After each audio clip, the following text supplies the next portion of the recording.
Hi, I'm with Gary in Palm Beach Gardens, Florida. Gary had a serious problem with some pipe issues outside of his house that was collapsing on his pavers, and he called a plumber in to go ahead and take a look at the problem.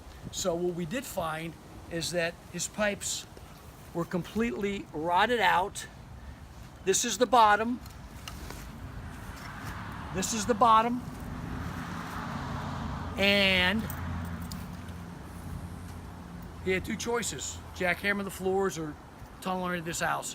And I don't think he wanted to do any of them. We actually came recommended from a great plumber, and I'm gonna let Gary tell you right now how he feels.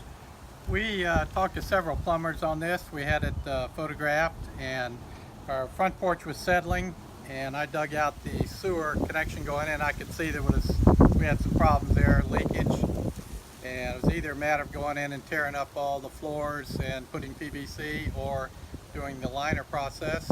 Took a few days. We're very pleased with it. Kwik plumbing was very neat inside.